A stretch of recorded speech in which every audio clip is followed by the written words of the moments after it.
24 नवंबर को संबल नगर की शाही जामा मस्जिद के सर्वे के दौरान हुई हिंसा को लेकर के चार्जशीट दाखिल हो चुकी है। क्षेत्रीय सपा सांसद जियाउर रहमान बर्क और संबल नगर की शाही जामा मस्जिद के सदर जफर अली एडवोकेट का नाम सामने आया, जबकि इसी कड़ी में शहर विधायक पुत्र इकबाल महमूद के बेटे सुहेल इकबाल का नाम भी था, लेकिन उनकी संलिप्तता नहीं पाई गई। अब क्या आगे कार्रवाई होने वाली है, इसको लेकर के संबल पुलिस कप्तान कृष्ण कुमार ने मीडिया को जानकारी दी। आइए सुनते हैं एसपी संबल। ये सांसद वाले केस में क्या है पूरा? 24 नवंबर 2024 को जनपद संबल में कोर्ट के द्वारा दिए गए आदेश के अनुसार हो रहे सर्वे में विघ्न डालने और वहां पे उपद्रव करने और हिंसा और आगजनी करने के आरोप में कुल 12 अभियोग जनपद संबल में पंजीकृत हुए थे।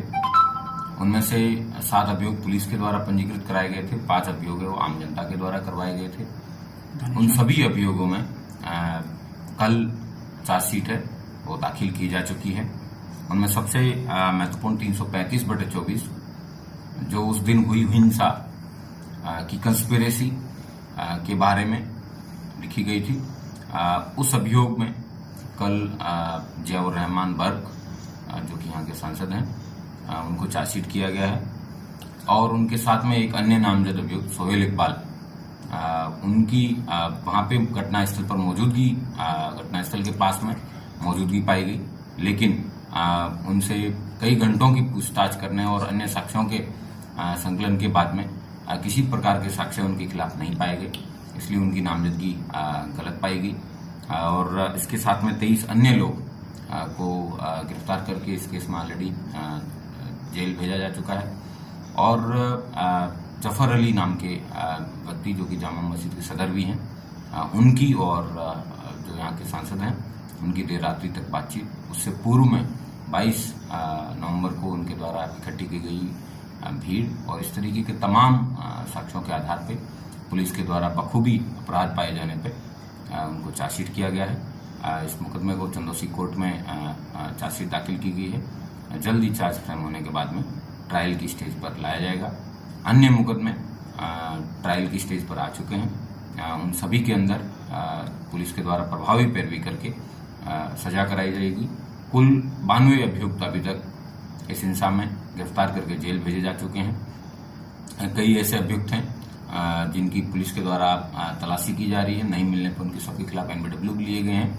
82 और 83 की कार्रवाई जो कि पूर्व की सीआरपीसी में की जाती थी, जो नए बीएनएसएस के जो सेक्शंस हैं उसके हिसाब से उन लोगों की कुर्की की कार्रवाई है वो जल्दी अमल में लाई जाएगी। सांसद जियाउर रहमान बर्क इसमें घटना में संलिप्त पाए गए हैं जी।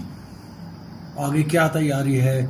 पुलिस के द्वारा प्रभावी पैरवी करके इनको जल्द से जल्द सजा दिलाए जाने का कार्य है वो किया जाएगा। इसमें 92 अभियुक्त हैं, उनको अभी तक गिरफ्तार करके जेल भेजा गया है।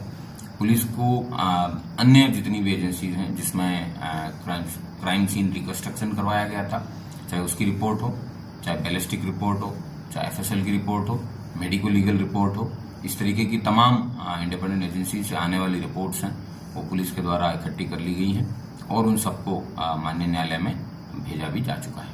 पाकिस्तानी कारतूस भी मिले थे सर यहाँ पर, उन सभी की बैलिस्टिक रिपोर्ट्स हैं वो माननीय न्यायालय में भेजी जा चुकी है और वो ट्रायल में काम आएगी। तो क्या सांसद की गिरफ्तारी होगी नियम अनुसार इस केस में? नहीं, उनसे पूछताछ करके उनको 35B का नोटिस दिया गया था और पूछताछ करने के बाद में उनसे जो भी साक्ष्य संकलित किए गए और उसी के आधार पर पुलिस के द्वारा है वो चार्जशीट करा। ठीक है।